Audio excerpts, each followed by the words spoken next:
Hey everyone, Joey here. Wanted to get on real quick and talk a little bit about why The Flash didn't do so well. Now, if you saw my review, you know I liked the movie. I enjoyed it. I know it's not the best comic book movie. There's a lot of problems with it, and we know from the point years ago when they announced this Flash movie, and Snyder was still in a weird place. The DCEU never really, I don't know, it's been a kind of mushy, for lack of a better term, since day one. And we've been building to this Ezra Miller Flash movie for what seems like a very long time. Now they were projecting that this movie only makes 70 million opening weekend, which already is kind of low for what this movie was. I believe the budget was like 200 million or something like that. Actually, I'm gonna go see what that budget was, because this will put things into perspective. Because we got to talk about how this isn't great for the Flash reportedly cost 200 million to produce, minus the reported 100 million spent on marketing. And this is Collider says it needs to make around 600 million to break even. Now, it didn't do that. And we could talk about the numbers here a little bit, because it's concerning. This movie did not do well at all. It really didn't do well opening weekend, and I can't imagine this does any better. Maybe it does better internationally, but here in the U.S., opening weekend, not good at all. I'm gonna get this up for everybody so you could see. Here we go. So this is Box Office Mojo. These are the numbers they have up for The Flash right now. And this is from the opening weekend. So we have opening weekend. $55,700,000. Collider saying they needed to make 600 million to break even. Obviously, they won't make that in the opening weekend.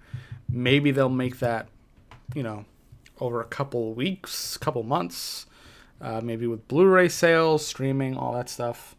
But this isn't looking good. It was estimated 70 million opening weekend. Took in 55.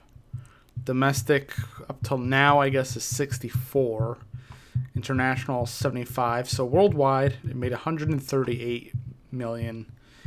Just under $139 million.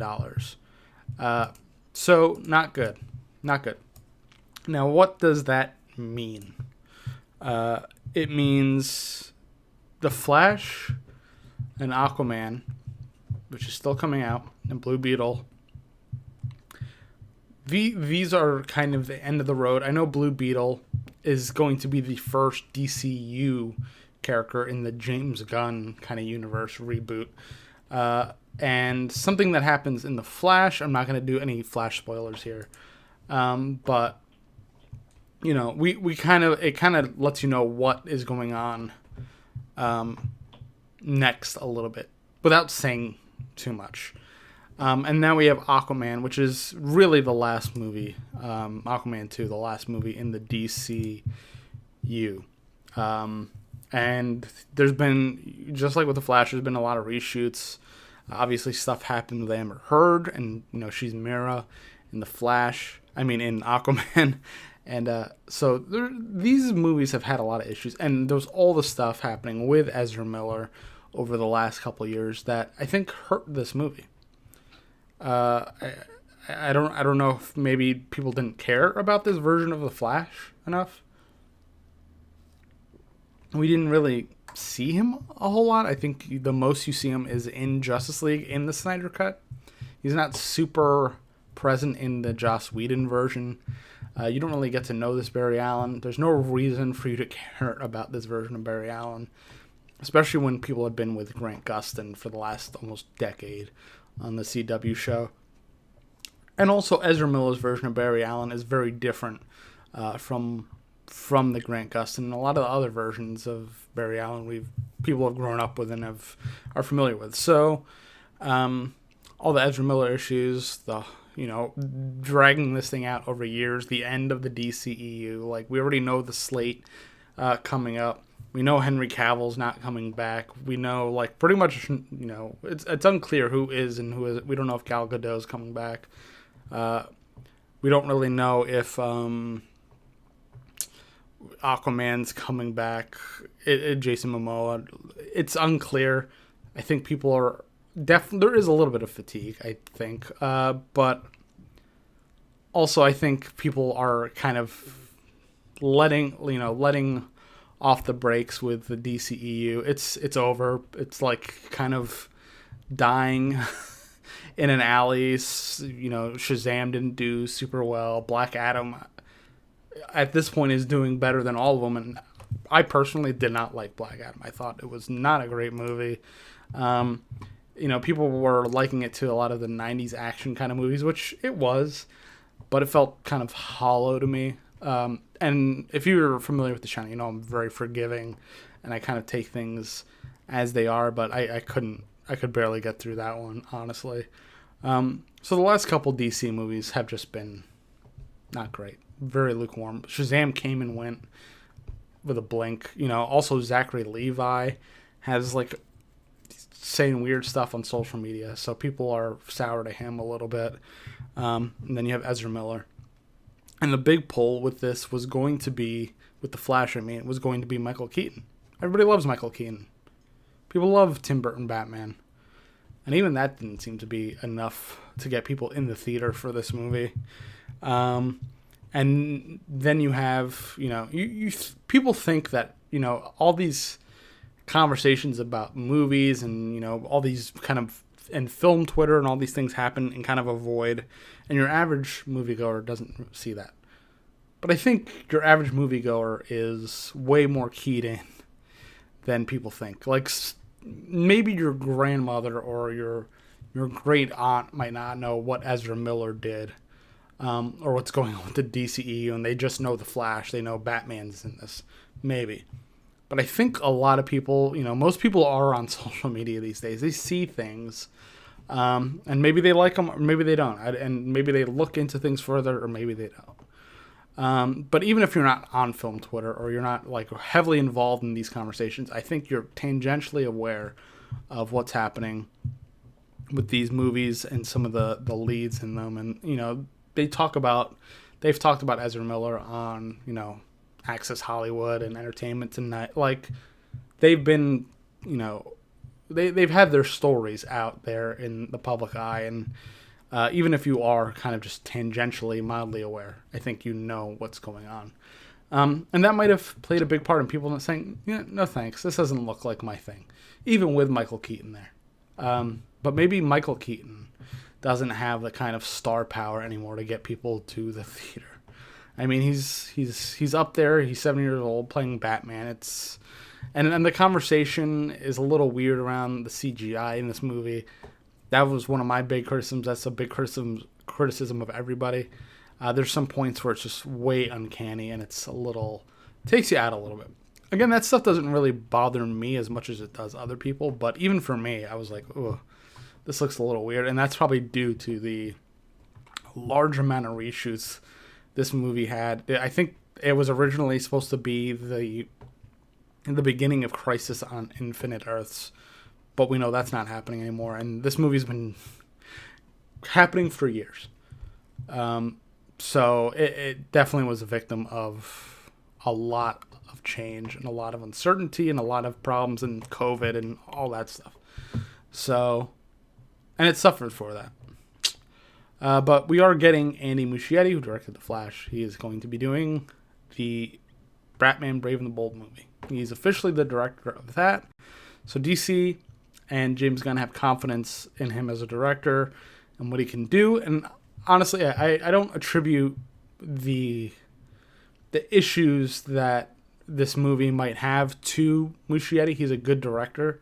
I think it's just it was plagued by timing. Obviously, its lead actor has a lot of issues that apparently they're getting help with, and I hope they are, but I hope, stuff happens with them that they kind of, pay their dues, so to speak. Cameron's here. He says, I can't wait to see the film. It'll probably be on Max in a few weeks.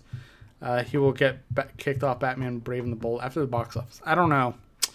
It seemed like they announced that the weekend after the projections already came out that it was low. So I don't know. Maybe he already signed on the line. And James Gunn is pretty loyal to people. Again, I think the Flash is absolutely a product of the old regime. But the new regime doesn't seem very good either. So I don't know. Yeah, it'll probably be on Max in a few weeks. I actually tried to watch Shazam, Fury of the Gods, or whatever it's called, and I couldn't sit through that. I loved the first Shazam movie. I thought it was great. The new one, I could barely sit through the first half hour. I just didn't care. And that's me, a big DC fan, and I couldn't sit through it. And after watching Black Adam, it just, I don't know. I feel sour to it, especially what happened with Cavill. I love Cavill as Superman. They kind of chucked him, and he was supposed to be in the Flash too. So it's a mess. It's a mess. Hopefully this new era of DC fixes a lot of these problems, but I'm not super confident. I do like James Gunn, but I'm not a huge James Gunn fan. I like him. I'm not crazy about his work. His sense of humor isn't really my thing. It's kind of like maybe what I thought would be funny when I was 16, but maybe that's who these movies are for. Who am I to say? But I think he did a good job with the Suicide Squad, so I have confidence that he could at least hire the right people for the jobs, and hopefully he doesn't direct every single movie and write every single movie coming out. I know he's writing Superman Legacy, and I know he could do emotional stories, so I think that's good. But I don't know. Honestly, The Flash just did not do well. It doesn't seem like it's going to do well. And I don't know. It's just over. Like the horse is tired. It's time to go to bed. Just give it a break. Wait till the new stuff comes out. Hopefully we get Batman 2 at some point. Matt Reeves Batman 2, because that is right now for me.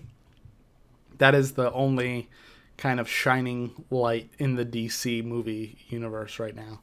Joker 2 we have coming out at some point, and Batman 2. I'll take these Elseworld stories. I think that's where DC shines. Get your kind of random directors to do these kind of one-off stories, or little things that are not connected, and tell good stories instead of trying to connect everything, not giving everybody enough time. I mean, the beautiful thing about comic books is that if you want, you could read one person's story, and it revolves around them. And then if you want to read one where they're all involved, you could go read a Justice League, and have all of them interact. But you already know this character, and you spent so much time with them. And that's the problem with the DC movies. We haven't spent much time with really anybody, maybe besides Wonder Woman. We kind of know her character the best, or at least that version of Wonder Woman. But I just hope they do that for the next era of DC, is just really give things time to cook. But obviously we know Warner Brothers during the whole Zack Snyder reign messed and meddled so much. Hopefully Zaslav lets James Gunn kind of have a plan. And that's the key phrase with all these movies, especially these kind of big superhero blockbusters, is a plan. They didn't really have a plan with the Star Wars sequels. It suffered for that. Marvel is their plan is starting to kind of flounder a little bit with all the allegations with their kind of newer villains, new era villains. It's not even people that were in previous movies. It's people that were in recent movies that are having issues. Jonathan Majors, and now the actor that played Namor. So Marvel's plan is starting to flounder too, because things out of their control. But also, Ant-Man didn't do great. Thor: Love and Thunder didn't do great. I think Guardians of the Galaxy did pretty well. And people didn't really take to some of the TV shows. So I haven't watched Secret Invasion yet, but before I go on, it seems like we're in a downturn for the superhero movies. I don't think it's the end of superhero movies, but I think people are tired. It needs a break. It needs time to breathe. It needs better stories, real stories, not just like a superhero blockbuster. It needs actual plot, stories, character work, all those things. We didn't really have that with The Flash. A lot of it was implied and inferred, and you kind of have to fill the gaps yourself. But yeah, The Flash didn't do well. But I think we're moving on, hopefully, to greener pastures. But let me know what you guys think. I'm going to leave it there. Let me know what you think in the comments. Do you think The Flash suffered because it's the end of the DCEU? Do you think there was other reasons? Do you think the reviews behind it, kind of the conversation behind it, kind of skewed it? Maybe the stuff with Ezra messed it up. Let me know in the comments. Let me know what you think of the future of DC and superhero movies. Everything seems a little weird right now. And if you're new to the channel, if you're just finding this now, give us a subscribe. Thank you guys for watching, and I'll see you next time. Later.